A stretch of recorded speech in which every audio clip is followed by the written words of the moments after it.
जी अस्सलाम वालेकुम मेरे प्यारे भैन भरा। हाँ जी सुनाओ जी की हाल चाल है, सुनाओ सब ठीक ठाक अम्मी अबू भैन भरा राजी बाजी। हाँ जी अलहमदुलिल्लाह शुक्र अल्लाह का असी भी ठीक हाँ। हाँ जी लोग शुरू करते पे आ ना अफतारी का एहतमाम करते पे। ठीक है जी असी अज बना रहे हैं चावल आलू तो मटर पा के। ठीक है जी जिस तरह कि मैं अपने भैन भरा दिखाया से ना अपने मटर सेफ किए हुए सी फ्रिज के शॉपर च पा के रखे हुए सी। मटर थोड़े जे कट ले थोड़े जे आलू कट लेंगे। ठीक है जी तो चावल भी असी थोड़े जे ही बना लगे और छोटे गिलास में इस तरह मैं 2 लए है भी बच्चे फिर खाते तो नहीं हूँ अफतारी टाइम खाना है मतलब मुड़ के रोजे रख लेंगे दोपहर शहरी टाइम फिर मैं कोई ना बच्चे आंडे उंडे बना लगी। हाँ जी आ साढ़े मिर्च मसाले है दड़ा मिर्चा नमक सुखा धनिया जीरा बड़ी इलायची दालचीनी कड़ी पत्ता। ठीक है जी तो कौली हैगी साड़ी एक प्याजा की। ठीक है जी तो गर्म होंगे अच्छे तरीके तो फिर इस ना प्याज शामिल कर देंगे।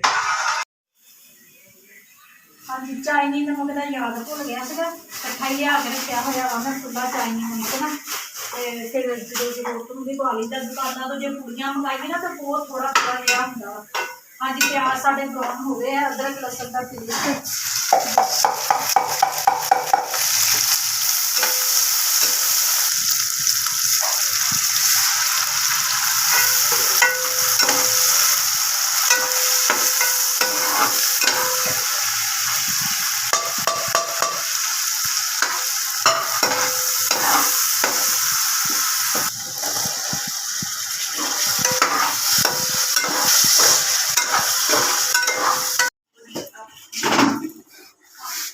हाँ जी चंगे तरीके आलू तो मटरों को असी ना पका लिया मसाले के हम असी ना जो 3.5 गिलास पाते हैं पानी के क्योंकि चावल से पहले ही भेज दिते हुए तो पानी पकता है चावल बस बस मैं बस कर तू की करन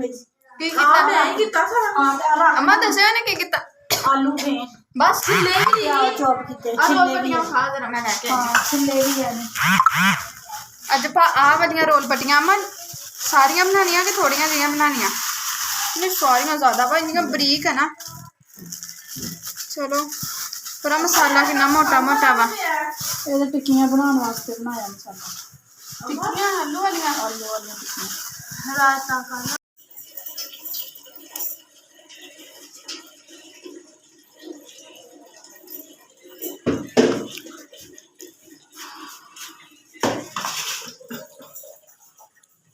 पानी पकन लग पे तो हम असी लगे चावल पान ये साढ़े टोटा चावल है।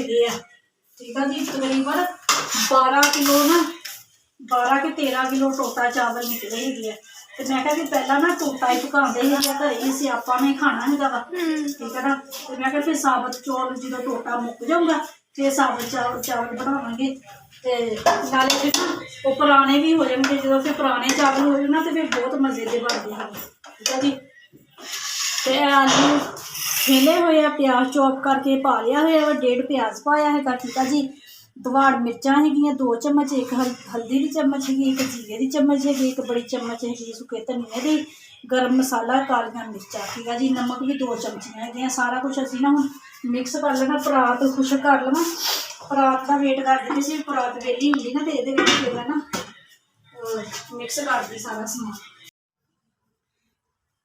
हाँ जी मेरे भैन भरा चावल ना मैं दम ते लगाते है तो मैं कहा हूँ ना मैं फटाफट बना लवा टिक्कियां।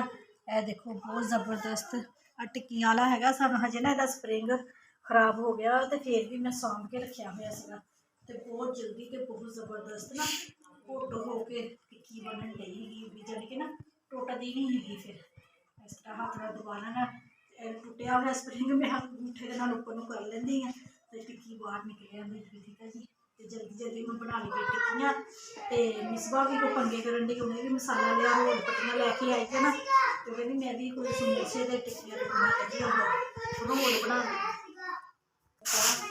और इधर वे आ पागल हो वे 1 2 3 4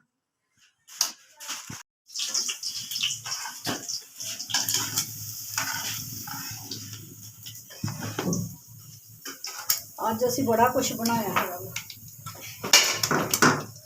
आ बनाई दी रोटियां बचिया हुई जड़ियां सी उन्हां दे समोसे। ठीक है जी आ चिप्स आलू दी फिर दूसरे समोसे भी बनाए है थल्ले आ गए है ए वाले ਆ ਦੂਸਰੇ ਸਮੋਸੇ ਵੀ ਬਣਾਏ, ਰੋਲ ਵੀ ਬਣਾਏ ਹੈਗੇ ਆ, ਠੀਕ ਆ ਜੀ। ਤੇ ਹਜੇ ਅਸੀਂ ਟਿੱਕੀਆਂ ਵੀ ਬਣਾਉਣੀਆਂ, ਹੁਣ ਟਿੱਕੀਆਂ ਬਣਾਉਣੀਆਂ।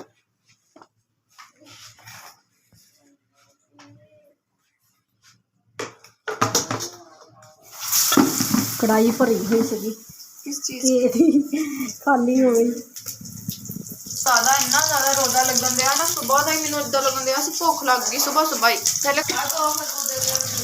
ਅੱਬਾ ਮੈਂ ਡਰਾਮ ਖੋਲ ਦਿਆ। ਹਲੋ ਅਮਾ ਜਿਹੜੇ ਕੱਲ ਦੇ ਬਚੇ ਹੋਏ ਪਕੌੜੇ ਉਹ ਕਿੰਨੇ ਖਾਣੇ ਆ? ਉਹ ਵੀ ਵਿੱਚ ਰੱਖ ਲਓ, ਗਰਮ ਹੋ ਜਾਣਗੇ ਤੇ ਖਾ ਲੈਣੇ ਨੇ। ਸਾਡੇ ਨਿਆਣੇ ਕੱਲ ਦੀ ਚੀਜ਼ ਬਚੀ ਹੋਈ ਤਾਂ ਖਾਂਦੇ ਨਹੀਂ ਨਾ ਹੈਗੇ। ਕੌਣ ਖਾਂਦਾ? ਕੋਈ ਖਾਂਦਾ ਹੈ?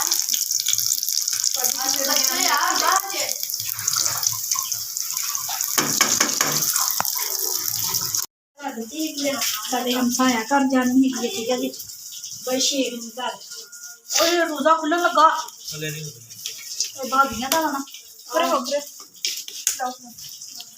ध्यान से मैं लेके आऊंगी। ध्यान चल मैं आंधी दरवाजा मैं खोलू, रुको आज दरवाजा खोलो या चल आज चल नाना जाते हैं। हाँ जी मेरे भैन भरा रोज़ा खुल गया वा, ठीक है जी। जल्दी जल्दी एन रोजे के टाइम तक अफ्तारी का इतमाम हो गया वा, ठीक है जी। चावल भी मैंने नाल दी आंटी मैं नाल दी आंटी घर देंगी, मैं पजें जल्दी उड़ा के अम्मा। हाँ जी चौल सारा कुछ मेरे भैन भरा वो चटम हो गया। चटम हो गया, टकन चाटे हाँ उसका सारे नमाज पढ़न रहे हैं वारी वारी, ठीक है जी। चावल बहुत मज़ेदार बने हैं, मैंने यही सी टेंशन भी ਜਿਹੜੇ ਅਸੀਂ ਚਾਵਲ ਲਏ ਹੈਗੇ ਨਾ ਉਹਨਾਂ ਦਾ ਜ਼ਾਇਕਾ ਅੱਛਾ ਹੋਵੇ। ਤੇ ਤਕਰੀਬਨ 12-13 ਕਿਲੋ ਨਾ ਟੋਟਾ ਚਾਵਲ ਹੀ ਨਿਕਲੇ ਹੈਗੇ ਆ, ਤੇ ਸਾਬਤ ਜਿਹੜੇ ਹੈਗੇ ਉਹ ਅਲੱਗ ਹੈਗੇ ਆ। 40 ਕਿਲੋ ਨਿਕਲਿਆ ਹੈਗੇ ਆ 2 ਮਣ ਦੇ ਵਿੱਚੋਂ ਦੀ। ਤੇ ਮੈਂ ਕਹਿੰਦੀ ਹੁਣ ਟੋਟਾ ਚਾਵਲ ਪਕਾ ਲਿਆ ਕਰਨੇ ਹੈਗੇ ਆ, ਤੇ ਉਹ ਜਿਹੜੇ ਸਾਬਤ ਉਹ ਪਏ ਰਹਿਣ ਪੁਰਾਣੇ ਹੋ ਜਾਣਗੇ ਨਾ, ਅੱਛੇ ਬਣਨਗੇ। ਤੇ ਅੱਜ ਪਹਿਲੀ ਵਾਰੀ ਬਣਾਏ ਤੇ ਇੰਨੇ ਜ਼ਬਰਦਸਤ ਮਜ਼ੇ ਵਾਲੇ ਬਣੇ ਆ ਚਾਵਲ। ਤੇ ਟਿੱਕੀਆਂ ਬਣਾਈਆਂ, ਰੋਲ ਬਣਾਏ।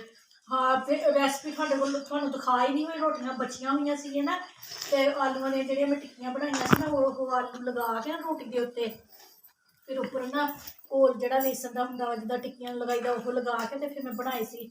ਹੈ ਵਿੱਚ ਪਈ ਮੁਸਕਾਨ? हाँ जी है दिखा ਹਾਂ ਉਹ ਨਾ ਬਸ ਮੈਂ ਤੇ ਮਿਸਵਾ ਸੀ ਦੋਨੇ ਮਾਵਾਂ ਧੀਆਂ ਲੱਗੀਆਂ ਹੋਈਆਂ ਸੀ ਬਣਾਉਣ, ਤੇ ਲੋਕ ਬਣਾਉਣ ਦਾ ਯਾਦ ਹੀ ਨਹੀਂ ਰਿਹਾ। ਮਿਸਵਾ ਕਹਿੰਦੀ ਕਿ ਮੈਂ ਹੁੰਦੀ ਹੈ ਤਾਂ ਮੈਂ ਬਣਾ ਲੈਂਦੀ, ਹੁਣ ਮੇਰੇ ਵੀ ਹੱਥ ਭਰੇ ਵੇਸਣ ਦੇ ਨਾਲ ਆ ਰੱਖ ਕੇ ਬਹੁਤ ਜ਼ਬਰਦਸਤ ਰੋਟੀ ਦਾ ਬਣਾਇਆ ਹੈਗਾ ਵਾ। ਇੰਨੇ ਜ਼ਬਰਦਸਤ ਬਣਿਆ ਵੀ ਜਿਸ ਤਰ੍ਹਾਂ ਨਾ ਸਮੋਸੇ ਹੀ ਹੁੰਦੇ ਹੈਗੇ ਆ। ਤੇ ਬਚੀ ਹੋਈ ਰੋਟੀ ਨੂੰ ਨਾ ਜ਼ਾਇਆ ਨਾ ਕਰਿਆ ਕਰੋ, ਇਸੇ ਤਰ੍ਹਾਂ ਆਲੂਆਂ ਦੀਆਂ ਟਿੱਕੀਆਂ ਜਿੱਦਾਂ ਬਣਾਈ ਦੀਆਂ ਨਾ ਉਹ ਵੀ ਲਗਾ ਕੇ ਤੇ ਆਰਾਮ ਨਾਲ ਬਣਾ ਲਿਆ ਕਰੋ। ਤੇ ਹਾਂਜੀ ਮੇਰੇ ਭੈਣ ਭਰਾ ਨੂੰ ਸਾਡਾ ਅੱਜ ਦਾ ਵਲੋਗ ਅੱਛਾ ਲੱਗਿਆ ਤਾਂ ਲਾਈਕ ਕਰੋ, ਸਬਸਕ੍ਰਾਈਬ ਕਰੋ, ਘੰਟੀ ਦਾ ਬਟਨ ਲਾਜ਼ਮੀ ਦਬਾ ਦਿਓ, ਠੀਕ ਹੈ ਜੀ। ਤੇ ਹਾਂਜੀ ਮੇਰੇ ਭੈਣ ਭਰਾ ਜਿੱਥੇ ਵੀ ਰਹਿ ਰਹੇ, ਜਿਹੜੇ ਮੁਲਕ 'ਚ ਰਹਿ ਰਹੇ ਮੈਨੂੰ ਦੇਖ ਰਹੇ, ਖੁਸ਼ ਰਹੋ, ਸ਼ਾਦ ਰਹੋ, ਆਬਾਦ ਰਹੋ, ਹਮੇਸ਼ਾ ਹੱਸਦੇ ਤੇ ਮੁਸਕਰਾਉਂਦੇ ਰਹੋ, ਠੀਕ ਹੈ ਜੀ। ਆਪਣੀਆਂ ਦੁਆਵਾਂ 'ਚ ਮੈਨੂੰ ਯਾਦ ਰੱਖਿਓ, ਮੈਂ ਵੀ ਆਪਣੀਆਂ ਦੁਆਵਾਂ 'ਚ ਆਪਣੇ ਭੈਣ ਭਰਾ ਨੂੰ ਯਾਦ ਰੱਖਦੀ, ਮੈਨੂੰ ਦਿਓ। ਅੱਲਾ ਹਾਫਿਜ਼।